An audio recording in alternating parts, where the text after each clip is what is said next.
আসসালামু আলাইকুম। আমরা পালবাড়ি আসলাম একটু দেখতে, ঘুরতে, কুমোর বাড়ি আর কি, যেখানে মাটির হাঁড়ি পাতিল বানায় আর কি, সেইখানে ঘুরতে আসলাম।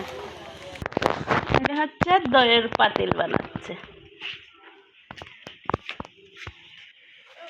এই যে হলো দইয়ের পাতিল বানানো হচ্ছে। খুব সুন্দর করে বানায়, সাজাই থইছে। এইগুলো পরে আবার পুরাবে না, পুরালে কালার হবে।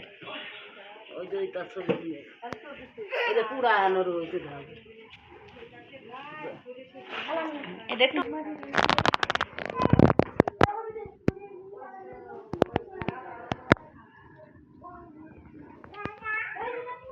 কিভাবে কাজ করে, এরা কাজ করতে করতে হাতের সৌন্দর্য এসে গেছে।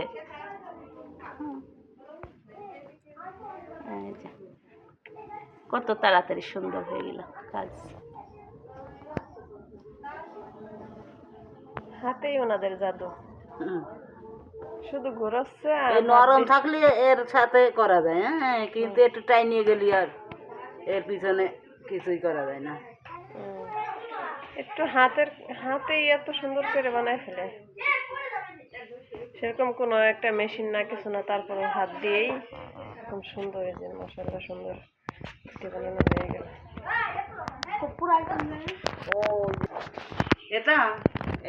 অনেক দইয়ের খুঁটি, এগুলা দইয়ের খুঁটি সব বানিয়ে বানিয়ে রাখা হয়েছে। শুধু কি এখন কি দইয়ের খুঁটি বানানো হয়? আপনাদের এখানে অন্য কিছু বানানো হয় না? আমাদের এই জায়গায় আমাদের পারে সপ্তাহে, কিন্তু এখন এই যে দইয়ের খুঁটি চলে বেশি, এই জন্য দইয়ের খুঁটি বানায়। আর এই যে আমার এক দেওয়ার একটা মানে সিজন আসে নাকি? না, আমাদের এটা পারে শুধু দইয়ের খুঁটি না। আগে যে হ্যাঁ হ্যাঁ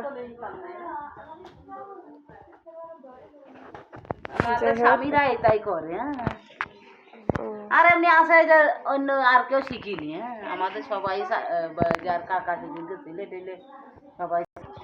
এগুলো হলো বড় দইয়ের খুঁটির উপরের টুক, শুধু নিচের টুক এখনো শেপ দেয়। এখানে হলো পুরায়, এই যে পুরানো হয়, এরকম সাজিয়ে রাখছে। হ্যাঁ, এখানে পুরায়।